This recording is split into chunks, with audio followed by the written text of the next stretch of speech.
আমি captain Arif sir, সবাই আমাদের জন্য দোয়া করেন।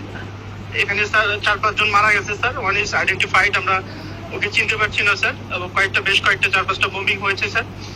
আমরা অ্যালার্ট আছি স্যার, আর হয়তো বা কারেন্ট থাকবে না স্যার, একটু পরে will be out of electricity. Sir আমাদের জন্য সবাই দোয়া করেন স্যার, আল্লাহ ভরসা স্যার। আসসালামু আলাইকুম স্যার। আমাদের অবস্থা খুবই খারাপ, এখানে ড্রোন অ্যাটাক হয়েছে, আমাদের 6 জন জায়গায় মারা গেছে। 6 জনের আশঙ্কা খুবই আশঙ্কাজনক। 6 জনের মধ্যে একজন মানে আল্লাহ, আর 2 কতক্ষণ বাঁচে রাখা আল্লাহ জানে। আমাদের এখানে এখন নাই, ফুয়েল নাই, কোনো কিছু নাই। ফুয়েল স্টেশন উড়িয়ে দিছে, জেনারেটর বন্ধ, প্রায় নেটও বন্ধ হয়ে যাবে।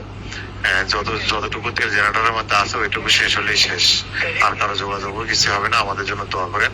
আমি আছি ভালো, কি বলবো এখন, বাকিটুকু আল্লাহর ইচ্ছা স্যার।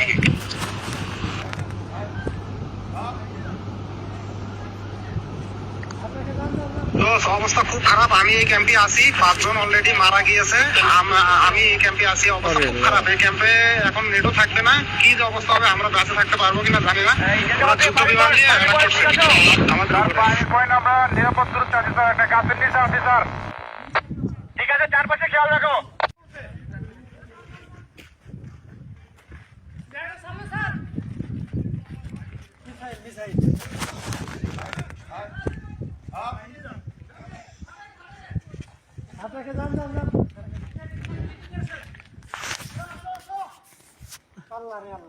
আরে আল্লাহ,